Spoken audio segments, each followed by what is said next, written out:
Confessions.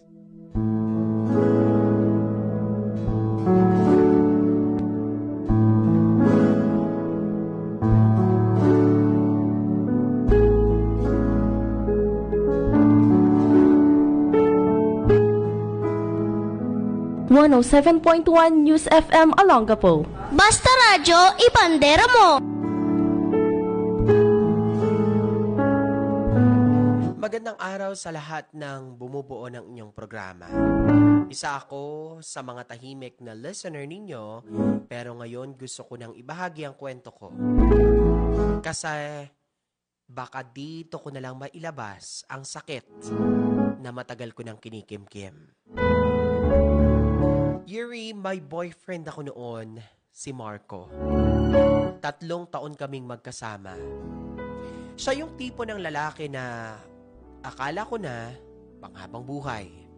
Siya yung unang nagpakilala sa akin kung paano magmahal at kung gaano kasakit ang mawalan.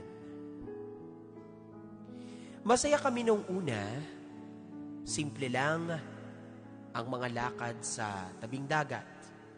Sabay kami ng kumakain ng street foods. Tawanan kahit walang dahilan. Pero habang tumatagal, Yuri, nagbago siya. Naging malamig.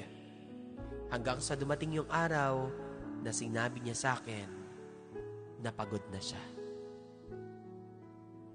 Sa totoo lang, Yuri, hindi ko alam kung ano ang gagawin ko nang sambitin niya ang mga salitang, "Pagod na ako, Leia. Gusto ko munang mapag-isa."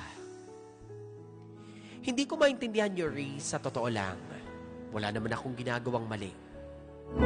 Maraming tanong ang gumugulo sa aking isipan. Pero pinili kong intindihin siya. Kahit ako na yung nasasaktan.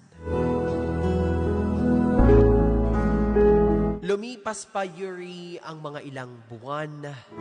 Nalaman ko na lang na may iba na pala siya.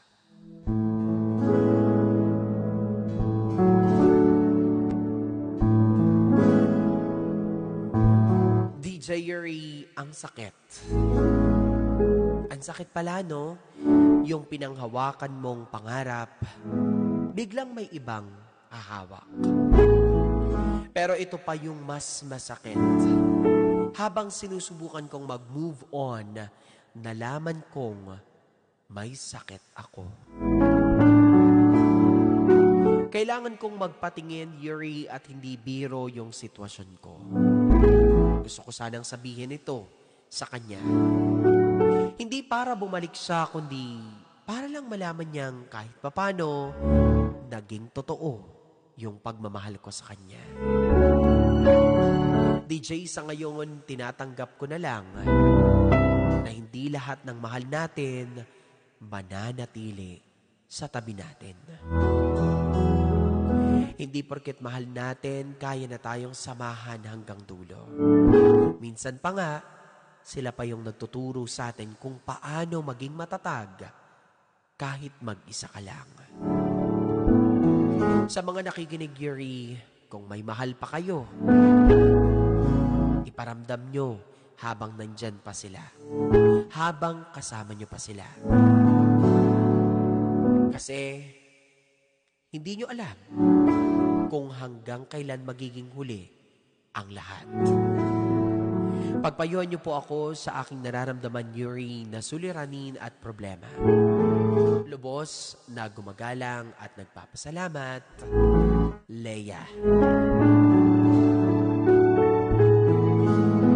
At ito po ang aking Morning Confessions. Morning